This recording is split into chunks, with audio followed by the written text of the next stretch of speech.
Hayırla gelen Gazze'nin kurtuluşuna, Gazze'deki Abdülkan'ın kalmasına vesile olmaları Genel Başkan Yardımcısı Mücahit Benem Hocamız başkan aksamızın olacaktır. Hz. Muhammed Efendimiz'e, Pak ehline, Ehl-i Beytine ve her birimize yıldız hükmünde olan seçkin ashabının üzerine olsun. Hem size ne oldu ki Allah yolunda ve çaresiz bırakılan erkekler, kadınlar ve çocuklar uğrunda onun rızası için savaşmıyorsunuz? Onlar ki Rabbimiz bizi halkı zalim olan bu şehirden çıkar, bize tarafından bir sahip gönder ve bize tarafından bir yardımcı gönder diyorlardı. İzzeti kuşanan, zalimlerin karşısına dik duran, mazlumların safında yer alanlara selam olsun. Gazze'de yaşanan soykırıma seyirci kalmayan Selahaddin Eyyubi ve Abdülhamid Han'ın torunlarına selam olsun. Değerli basın mensupları, kıymetli katılımcılar, Siyonist işgal rejimi 2 yıla yakın bir süredir Gazze'de insanlık haysiyetini ayaklar altına almaktadır. Siyonist rejimin işlediği suçlar her geçen gün katlanmaktadır. Bir millet dünyanın gözleri önünde yıkım, talan, açlık ve kıtlığa maruz bırakarak ölüme terk edilmektedir. Bir avuç Siyonist tüm dünyanın gözlerinin önüne içine baka baka bu cürümleri işlemektedir. Gücü ve iktidarı elinde bulunan devlet idarecileri başta olmak üzere bu zulümlere seyirci kalan tüm insanlık ailesi ve İslam ülkeleri büyük bir vebal altındadır. İslam ülkelerinin sessizliğinden ispat eden işgal rejimi Gazze'nin %90'dan fazlasını enkaza çevirmiştir. 7 Ekim 2023'ten bu yana 60 binden fazla kardeşimiz şehit düşmüş, 150 bin civarı kardeşimiz ise yaralanmıştır. 20 binden fazla kardeşimiz enkaz altında olup henüz maaşlarına ulaşılmamıştır. Şehit ve yaraların %70'den fazlası bebek, çocuk ve kadınlardan oluşmaktadır. Gazze'de adeta birer çocuk mezarlığına dönüşmüştür. İşgal rejimi Gazze'de aşırı silahlı olarak kullanmaktadır. Yaptığı bunca zulümden sonra sözde insancıl gözükmek için kurulan yardım noktaları birer katliam noktalarına dönüşmüştür. Yardım noktalarında yapılan sistematik saldırılarda şehitlerin sayısı her geçen gün daha da artmaktadır. Gazze'de yaklaşık 2 milyondan fazla kardeşimiz yüksek derecede akut gıda güvensizliği ile karşı karşıya bırakılmıştır. 70 binden fazla çocuk akut yetersiz besleme yüzünden tedaviye muhtaç hale gelmiştir. 600 bine yakın kardeşimiz aşırı açlıktan ölüme yol açabilecek hastalıklara yakalanmıştır. Gazze ve bütün Filistin'de insanlık tarihinin en büyük dramlarından biri yaşanıyor. Batı dünyasının ve İslam düşmanı tüm şer yönetimlerin desteğiyle arkasına alan Siyonist haydutlar, melun teröristler hiçbir sınır ve ahlaki kural tanımadan Müslüman Filistin halkına soykırım uygulamaktadırlar.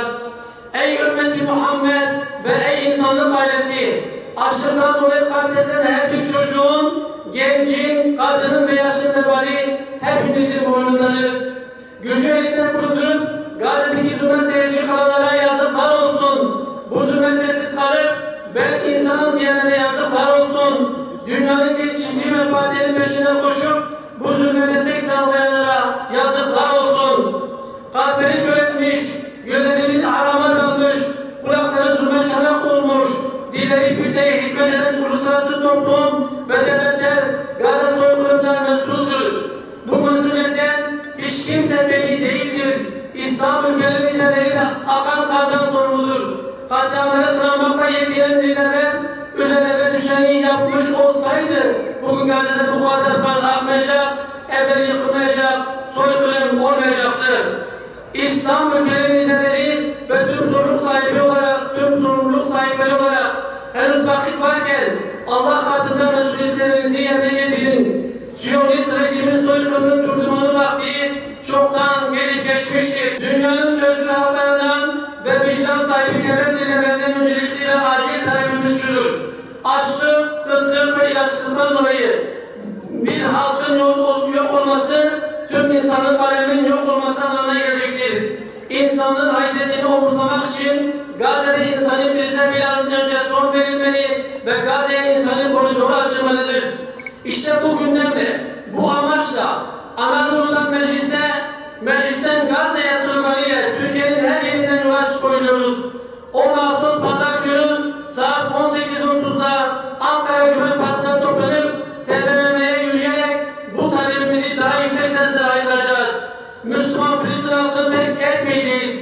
Gazze özgürleşinceye kadar, direniş kazanıncaya kadar meydanları boş bırakmayacak, kardeşlerimizin feryatlarını tüm dünyaya duyurmaya, acılarla ortak olmaya çalışacağız.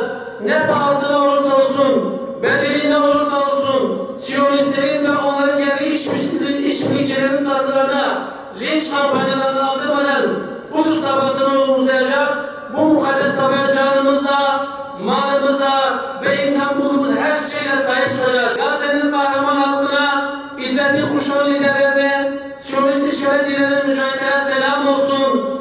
Allah'ın selamı, rahmeti ve bereketi üzerinize olsun. Rabbimiz hepimizin ecrini kat kat versin. Allah'a emanet olunuz. Allahu Ekber! Allahu Ekber!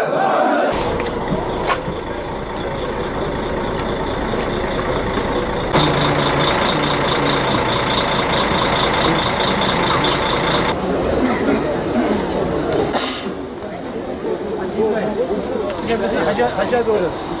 Şey satacağım. Serkan. Tamam mı?